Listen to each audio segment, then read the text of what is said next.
Hi everybody, this is Andrea. Thanks so much for joining me on my channel today. I really appreciate your subscription and your viewing. I wanted to let you know that I had a lot of response from a lot of you about my French journal, and I was so grateful for that. But it occurred to me to let you all know that not everybody begins at this level, and I'm actually still sort of a beginner-ish. It's been a few years, but I started out different, and sometimes different is better, and sometimes different is just different. So I do have my antique French video on my channel here, but I kind of wanted to go over some cover strategies, everything from basics to my accidents, and share with you a couple of things that other people have made for me, and give you some ideas on avoiding some of the things that I did that I found to make my journal making a little more difficult, and then also maybe giving you an idea of a new way to try something. So I'm going to show you just a few things that were my very beginner pieces, and I want to say that this was, I don't know, a box of Tums or something along those lines, but it's a fun size. When you pre-cut your journal like this and finish your cover, as I did with any of these, typically using cardboard. On a few of them, I used chipboard pieces. This one was also, I think, a cereal box.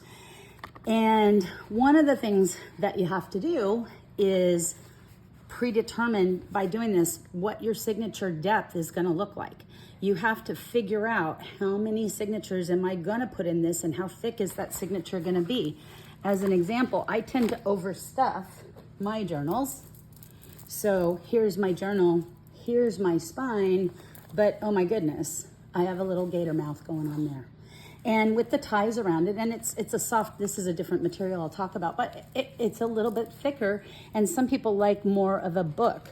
So with my Stevie Nicks journal, that I left the insides out, or with my Ziegfeld Follies journal, I predetermined the depth. And by doing that, I have stated in advance how much my journal is going to be able to accept once it's embellished.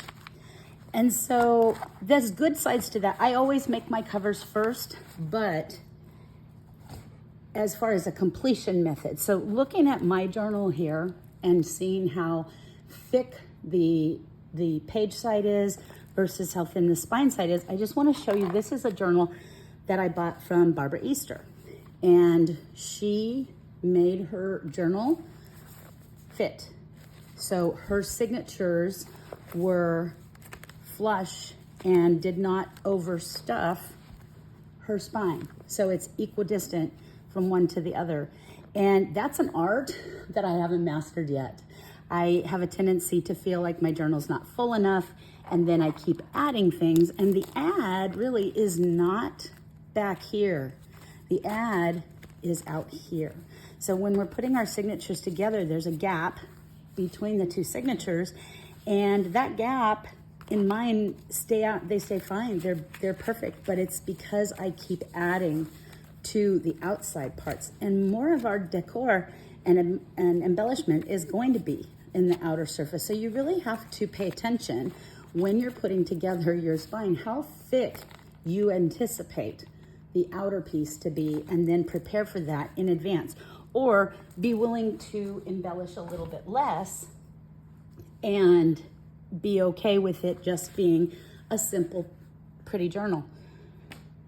Starting with things like boxes, it kind of tells you, and I just cut this up because I had it sitting on the counter, it kind of tells you in advance what you're working with. And usually the spine here is going to be at least half the distance, because you're buying a product box, and it's going to be at least half the distance of your cover. So you're either going to have to add something to the end of your cover, maybe a piece of lace sticking out or some type of extenuating embellishment, or you're going to have a really thick, fat journal. So I don't use boxes anymore, but that's how I started, and it worked well for me. But I always felt a little bit confined. I started going towards using book covers, because I do I take apart a lot of books and I put together paper packs. And so I started using book covers, and I'll share this paper with you. This paper is amazing. But it predetermines how much your journal can handle. I've got some tags going here. So you have to really pay attention. I had planned 2 signatures for this journal. This is way too much. And once I get my 1 signature in and finish all of the different embellishments on the inside, it's going to be thick enough. I can add a few more pages to this, but it's going to be thick enough to take up the entirety of the book. And so this is what I was talking about when I said if you need it to extend farther, you can add some type of embellishment. I always like to add mine from the inside, but you can truly do it from the outside too. It looks beautiful no matter what you do. But think in terms of making your covers in advance of your journal so that you know how much signature to make. But also I create my covers, but then I go through the process before I set everything up and I put together my signatures. So I'll show you kind of an example of that here. I've got my stuff sitting there. So this is going to be a 2 signature journal, and I have the second signature put together here. I'm picking up extra stuff, and I bent it accidentally, but and so once I'm doing my embellishments and adding tags and beads and things like that, this will end up allowing for a little bit of flexibility, but not having it so overstuffed, hopefully, that I end up with this gator mouth effect, which tends to be my tradition, how I end up with things. If you really, really like, and I'll show you, if you really, really like a lot of lace on the edges, rather than just trimming it down here, putting a lace piece close here, which I think I've done on a couple. Did I? Thought I did. Let's take a look here. So rather than just putting nothing but lace down the edge like this, consider putting large pieces. And that way the length it's going to vary your length, but it'll also prevent there from being a big clump of a bunch of stuff right at the edge. So I don't know if that makes sense to everybody, and then remember, we don't just work vertically. We need to consider working horizontally too. And so give yourself some of your product, your embellishment work, put it across the top. So when you go to put something in, you've got work across the top and it's not bunching up as much down below.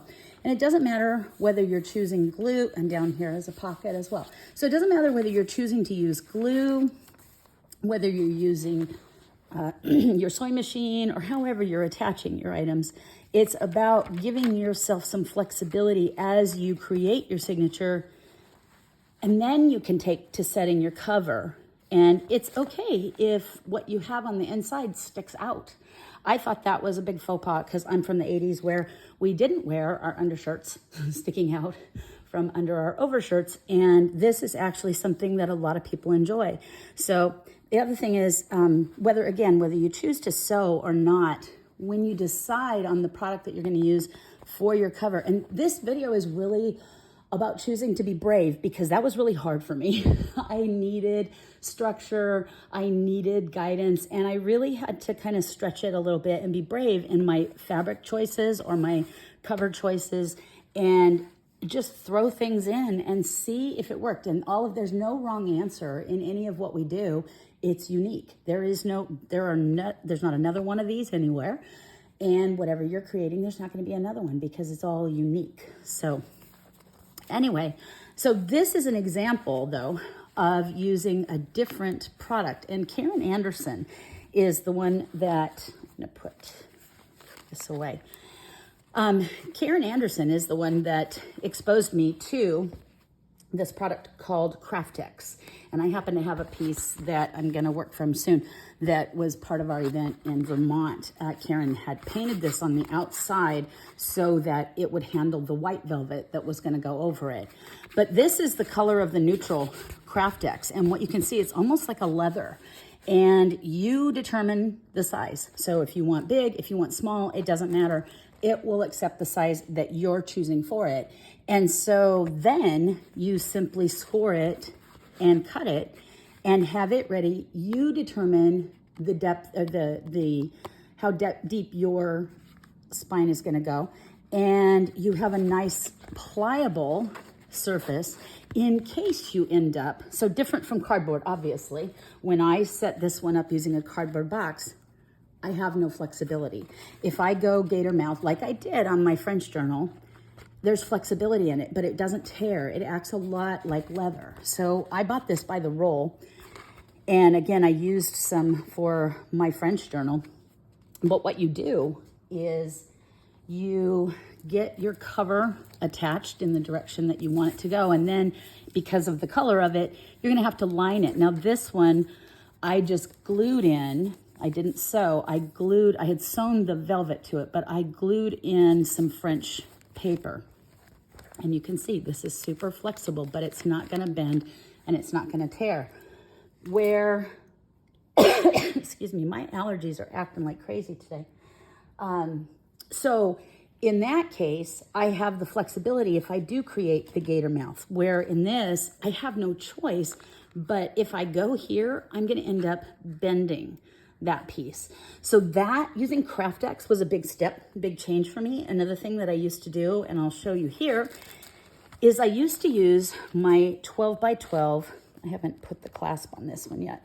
I used to use my 12 by 12 cardstock, especially if I was making these tall skinny journals, and I would cover them with lace and product to give them some depth and thickness, and then use my digital images and stuff on the inside. I absolutely love this journal. It's got such variety in it. Bags, tags, things that are vintage, things that are antique, and then fun ledger. It's really one of my, because everybody knows that I love my ledger papers. I love the variety of languages I find my ledger papers in, and the sizes. I've got sizes that are bigger than this table, and this is a great way, the tall skinny journal is a great way to be able to use them. But the point would be, these pages are soft and flexible. This has more rigidity, and all this is a 12 by 12 page of cardstock that has been covered with a few layers of different things to give it more of a cover-like surface. Same thing with this one. I used a more rigid cardstock with this and covered it with a layer of a really pretty French lace. And then I've just gone through and added, I think I stuck that on there, no? Yes. Different pieces to make it pretty. Well, I have flexibility because I can fill this up, and I just made this a one signature deal. I can fill this up because I've got thin paper. So this is, everybody knows how to make a signature. We all know how to put those pieces together, but what the heck do we do to put them together in a cover that's going to give us joy and that's going to not look like it didn't belong over what we have on the inside? And so you can use your cardstock. If you use that, you want to cover it, make it really thick and rigid, add a doily, add something to it so that it gives it flexibility but rigidity at the same time. When I talked, I want to show you these. When I talked about papers that go on the inside, these are Himalayan Lokta papers. I don't know if you can see those.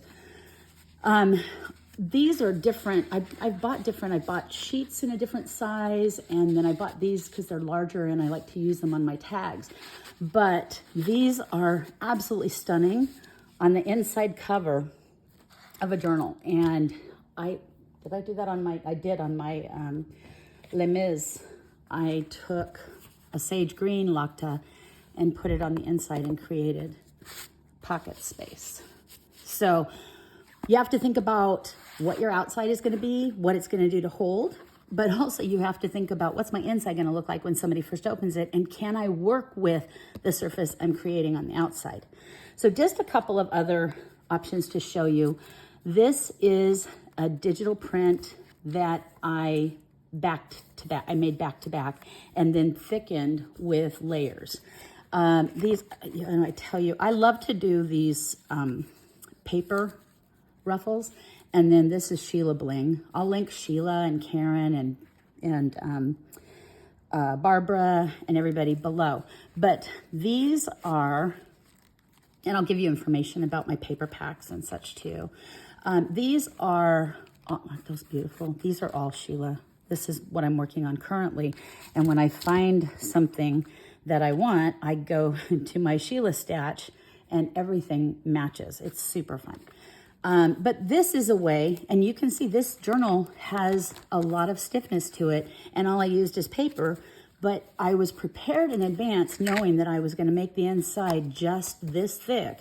So I prepared that in advance and didn't over embellish it so that I ended up with a journal that wouldn't be a big gator mouth like I talked about. And then this last piece I just have here, I was just showing you what to do with the folio. I have to, when I sew the signature in, this wrinkle will disappear, but this is just a book page and some lace from, I'll link the name of the company, but you can make pockets. And so these are just ideas, you guys. They're nothing but ideas on what to do when you go to sew. When you go to sew your signatures in, and you can see here, I use the method I was taught by Karen Anderson. I use button methods, and I take my buttons, and I'll show that in a later video.